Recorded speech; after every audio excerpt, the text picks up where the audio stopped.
फितनों, गालम गलोच और गिरेबान पकड़ने की सियासत कारकर्दगी के सामने दफन हो गई। कोई एहतजाज के लिए नहीं निकला। पाकिस्तान और पंजाब का मुकद्दर साजिशों से नहीं, खिदमत से लिखा जाएगा। वज़ीर आला पंजाब ने पीटीआई पर तनकीद के नश्तर चला दिए।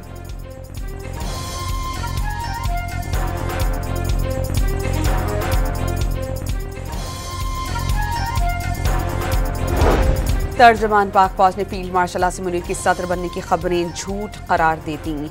भारत को आइंदा हमले पर पहले से ज्यादा सख्त जवाब का इंतबाह। कराची में यूनिवर्सिटी रोड पर एहतजाज के दौरान गिरफ्तार पीटीआई के कारकुनान की जमानत मंजूर। अदालत का 5,000 रुपए के मुचलके जमा कराने का हुक्म। पावर हाउस चुरंगी से गिरफ्तार 6 कारकुनान को पुलिस ने रिहा कर दिया।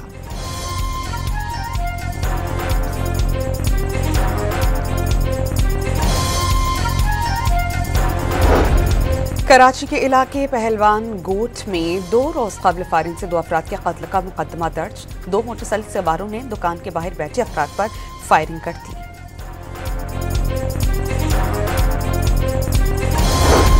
मजलिस वहदत मुस्लिमीन का ज़ायरीन के साथ रिमदान बॉर्डर तक बजरिया सड़क जाने का फैसला बरकरार।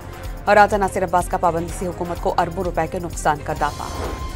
ज़ायरीन की ज़मीनी रास्ते बंद करने के खिलाफ शिया उलमा काउंसिल का मंडी बहाउद्दीन में एहतजाज। हुकूमत से पाबंदी का फैसला वापस लेने का मुतालबा। मर्दान में ख्वाजा सारा मुतालबात के लिए सड़कों पर निकल आए। पुलिस की मुबैना भत्ताखोरी और कत्ल के वाक़यात के खिलाफ एहतजाज।